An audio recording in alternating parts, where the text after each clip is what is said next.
Canal Ecoando Virtudes Bíblicas, ela surgiu após o silêncio, depois da dor da espera da promessa cumprida. Quando tudo parecia encerrado, Ketura foi levantada por Deus para continuar um legado de bênção. Pouco lembrada, mas profundamente relevante, essa mulher representa a força da continuidade e da restauração. No vídeo de hoje do canal Ecoando Virtudes Bíblicas, vamos descobrir a história de Ketura, a segunda esposa de Abraão, e como seu papel na genealogia bíblica carrega lições poderosas para quem vive recomeços, reconstruções e promessas tardias. Curta, comente, compartilhe com alguém que precisa dessa palavra e inscreva-se no canal Ecoando Virtudes Bíblicas para continuar recebendo histórias que transformam corações e ecoam fé. Quem foi Ketura? A Bíblia nos apresenta Ketura em um momento inesperado. Após a morte de Sara, depois de Isaque crescer e a promessa de Deus se cumprir. Em Gênesis 25 lemos que Abraão tomou outra mulher chamada Ketura. Dessa união nasceram 6 filhos, que formaram nações inteiras e cujas linhagens muitas vezes são ignoradas nos estudos bíblicos. Mas Ketura não foi apenas a mulher depois de Sara.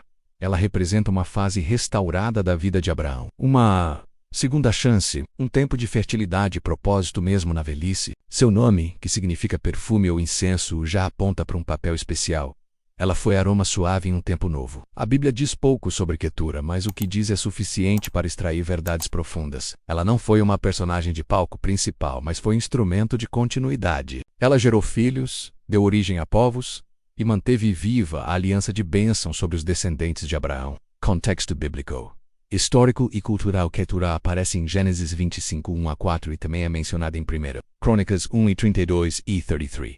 O contexto é o final da vida de Abraão. Sara já havia morrido. Isaque já estava casado com Rebeca e agora vemos Abraão tomando uma nova esposa. Há estudiosos que discutem se Ketura seria uma concubina ou esposa plena.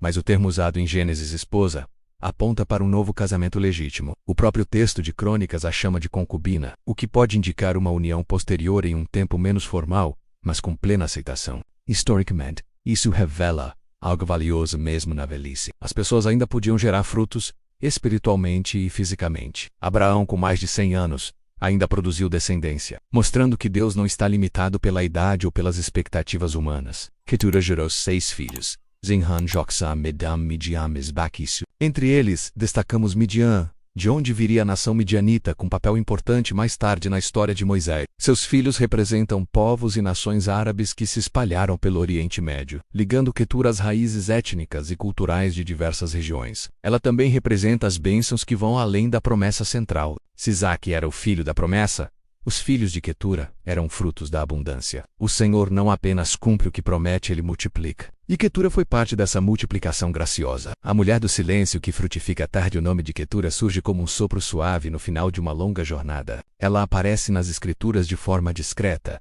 sem detalhes sobre sua origem, sua história anterior ou sua personalidade. Mas o silêncio ao seu redor não diminui a profundidade do que ela representa. Há algo sagrado nos personagens que não falam, mas agem, frutificam e permanecem. Ketura entra na vida de Abraão em um momento que muitos considerariam o fim da estrada. A promessa de Deus já havia se cumprido em Isaque. Sara havia partido, e o patriarca vivia seus últimos anos. Mas Deus, em sua sabedoria e soberania, mostra que mesmo após uma grande promessa ser cumprida, ainda há mais a florescer. A Bíblia diz apenas Abraão tomou outra mulher, e o seu nome era Ketura, Nauhapumpa. Não é cerimônia, apenas uma afirmação direta que esconde uma profundidade surpreendente. Abraão, já avançado em idade, reencontra a vida conjugal e a capacidade de gerar fruto, e é através de Ketura que esse novo ciclo se realiza. É importante destacar que a esterilidade de Sara foi um desafio central da fé de Abraão. Mas Ketura não foi estéril. Com ela, Abraão teve 6 filhos. Isso nos mostra que o tempo de frutificar pode vir quando menos se espera, mesmo após longas estações de espera, dor ou silêncio. A esterilidade de Sara revelou a promessa, e a fertilidade de Ketura revelou a abundância. Ketura representa aqueles que florescem no tempo que ninguém espera, aqueles que Deus levanta quando muitos já consideram encerrado o propósito. Há pessoas que vivem uma vida quase anônima, sem destaque, mas quando Deus decide agir, elas se tornam canais de continuidade, multiplicação e legado. Foi isso que Ketura viveu. Além disso, ela nos ensina que nem todo papel relevante precisa de grande exposição. Ketura não fala, não protagoniza, não entra em conflito, mas gera. Ela não aparece nos momentos dramáticos da vida de Abraão, mas é instrumento de Deus para gerar nações e perpetuar a bênção. Quetura também traz consolo. Abraão havia perdido Sara, sua companheira de fé. Quetura então entra como símbolo de restauração. Sua presença revela que Deus pode trazer perfume onde antes havia luto, e que Ele pode iniciar novos ciclos mesmo após grandes perdas. Seu nome, que significa incenso, aponta para isso: adoração, suavidade e propósito. Ela é a mulher do silêncio que frutifica. O vaso escondido que, mesmo em meio ao anonimato, cumpre o plano de Deus. O Senhor continua levantando pessoas assim, gente sem fama, mas com frutos, sem palco, mas com propósito, sem títulos, mas com destino profético. Quetura é um lembrete de que a última palavra sobre a nossa história pertence a Deus, Mãe de nações. Filhos que carregam um legado ao lado de Abraão. Quetura gerou 6 filhos: Zinhan, Joxa, Meda, Midian, Isbaque, Isso. Embora seus nomes passem despercebidos por muitos leitores, eles representavam mais do que simples descendentes. Eram sementes de nações, ramos que se espalhariam pelo deserto, pelas montanhas e pelas fronteiras do mundo antigo. A maternidade de Quetura foi silenciosa, mas estratégica no plano divino. Cada um desses filhos daria origem a povos distintos. Os descendentes de Midian, por exemplo, desempenhariam um papel fundamental na história bíblica, especialmente com Moisés. Ele se casaria com Zípora, uma mulher midianita, e encontraria ali, em Midian, um lugar de refúgio, preparação e revelação. O que Quetura gerou, Deus usou mais tarde para moldar líderes e nações. Ao contrário de Sara, que gerou um único herdeiro da promessa, Quetura representa a expansão da bênção além da aliança direta. Seus filhos não herdaram a terra prometida, mas foram reconhecidos por Abraão, que os presenteou antes de morrer. Isso nos ensina que há filhos da promessa, mas também há filhos da generosidade e do cumprimento da bondade de Deus.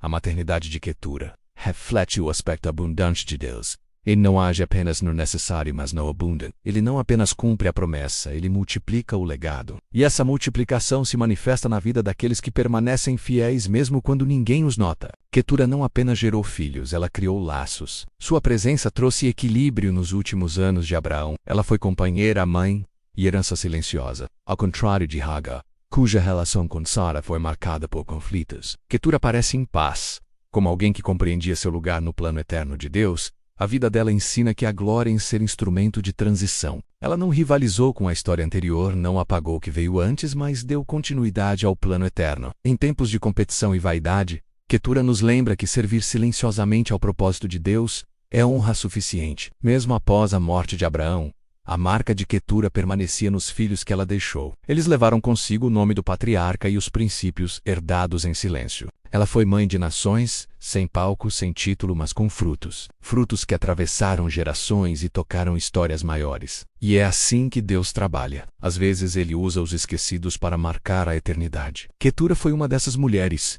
discreta na narrativa, mas essencial no propósito. Seu ventre gerou mais do que filhos, gerou legado. Entre a promessa e a expansão, um lugar de equilíbrio. A presença de Quetura na vida de Abraão nos ensina sobre equilíbrio e continuidade. Ela entrou em cena após a promessa central já ter sido cumprida. Isaac era o herdeiro filho da fé, o símbolo da aliança. Mas Quetura não veio para substituir, veio para somar. Deus não a colocou no lugar de Sara, mas num lugar novo, o espaço da expansão. Enquanto Isaac era o filho da promessa, os filhos de Quetura foram os filhos da herança periférica, da bênção estendida. Deus mostrou, por meio dela, que suas promessas não são limitadas a uma única via. Ele pode usar outros caminhos para multiplicar a graça. Em tempos em que muitos se sentem deixados de lado por não ocuparem o centro da promessa, Quetura representa aqueles que não estão no centro do palco, mas estão debaixo da mesma bênção. A aliança com Abraão gerou frutos em todas as direções.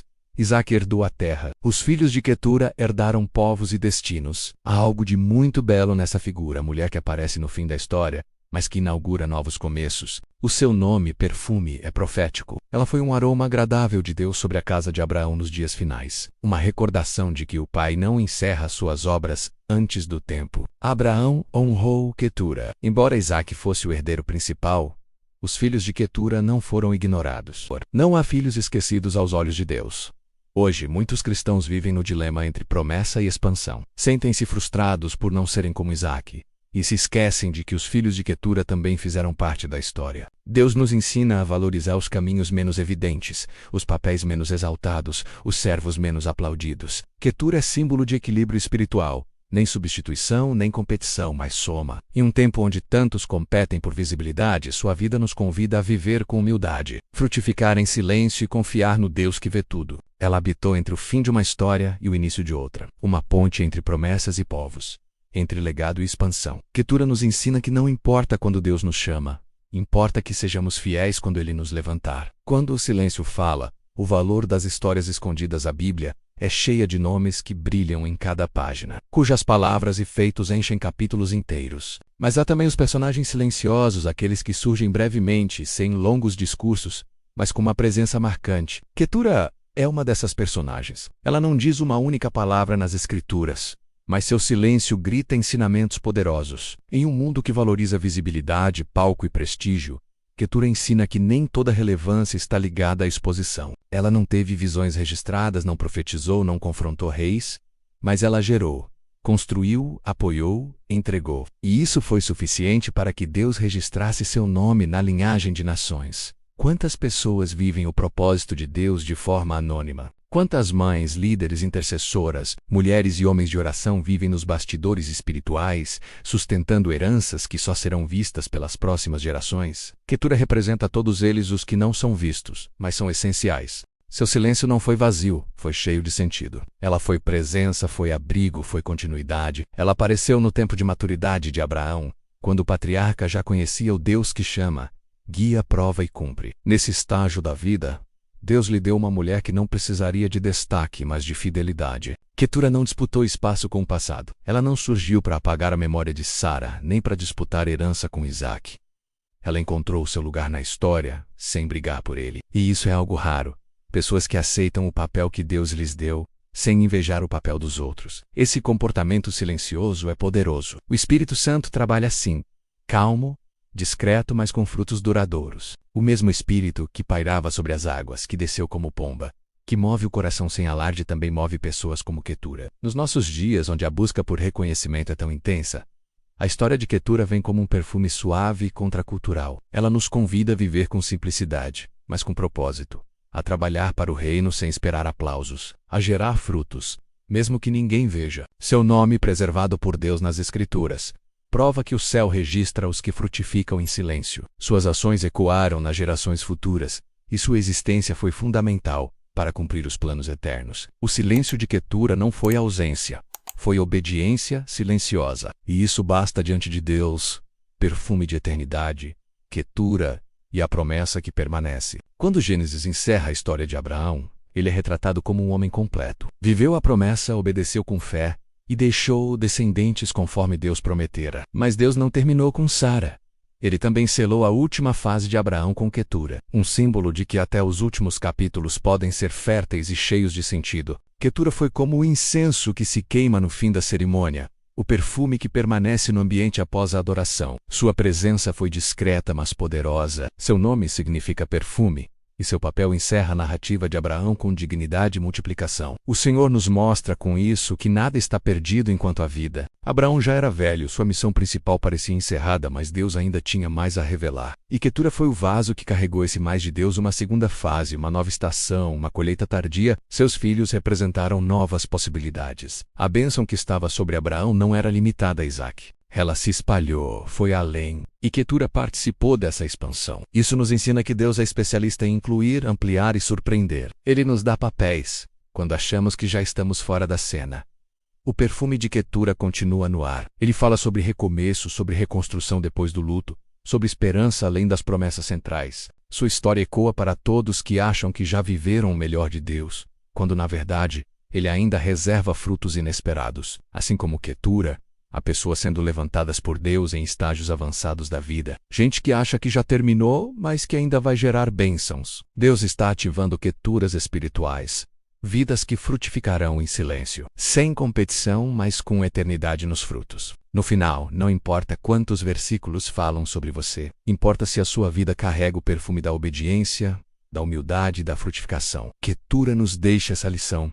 A mulher que não precisou ser famosa para ser lembrada por Deus, e que também nós possamos ser assim discretos, fiéis, frutíferos, que a nossa vida, como a de Ketura, deixe um perfume suave de eternidade por onde passar. Concluindo Ketura, frutos de um perfume silencioso, A história de Quetura é uma joia escondida nas páginas das Escrituras. Uma mulher cuja trajetória curta em palavras é longa em significado. Ao lado de Abraão, ela foi sinal de que Deus ainda tem mais para realizar, mesmo quando as promessas principais já se cumpriram. Quetura nos mostra que o propósito não tem data de validade, que Deus continua usando pessoas além do que o mundo considera útil. Ela frutificou quando o ciclo parecia ter encerrado. Ela foi companhia quando muitos já não esperavam mais amor. Ela foi mãe de nações quando o patriarca já tinha sua descendência garantida. Sua história inspira mulheres e homens a viverem com humildade, a frutificarem no tempo de Deus e a entenderem que não é preciso estar em evidência para estar no centro da vontade do Senhor. Deus vê, honra e registra cada semente plantada com fidelidade. Como incenso, sua vida subiu como aroma agradável, e seu perfume permanece até hoje, desafiando-nos a sermos fiéis, mesmo sem reconhecimento, a cumprirmos nossa missão, mesmo sem plateia, a frutificarmos mesmo no silêncio. Lições de vida cristã com Quetura. Primeiro, Deus continua escrevendo nossa história, mesmo após os recomeços. Segundo, nem todo fruto vem no início da caminhada. Alguns vêm no tempo tardio. Terceiro, pessoas discretas também carregam propósitos profundos. Quarto, o silêncio pode ser tão poderoso quanto a voz, quando vivido com obediência. Quinto, frutificar fora dos holofotes é uma das maiores provas de maturidade espiritual. Sexto, o propósito de Deus é maior do que a nossa visibilidade. Sétimo, Deus honra aqueles que permanecem disponíveis, mesmo após grandes perdas. Oitavo, a bênção de Abraão foi estendida e Deus ainda estende a graça sobre vidas escondidas. Oremos, Senhor Deus. Te agradecemos pela história de Quetura, essa mulher discreta, mas cheia de propósito. Que sua vida nos ensine a esperar no Senhor, a frutificar mesmo nos desertos, e a confiar que os teus planos não têm prazo de validade. Ensina-nos a viver com humildade, sem buscar glória própria, mas com o coração disposto a cumprir tua vontade. Dá-nos a graça de sermos vasos usados por ti, mesmo no silêncio. Que a nossa vida seja como incenso agradável diante de ti, e que, como Quetura, sejamos instrumentos de multiplicação e continuidade da tua obra. Em nome de Jesus, amém. Muito obrigado por ter acompanhado essa história até o fim. Se essa mensagem tocou seu coração, deixe seu comentário. Compartilhe com alguém que precisa de recomeço e esperança. E não se esqueça de se inscrever no canal Ecoando Virtudes Bíblicas. Aqui a palavra de Deus ganha vida e histórias esquecidas ecoam virtudes eternas. Até o próximo vídeo. Que o Senhor te abençoe e te fortaleça.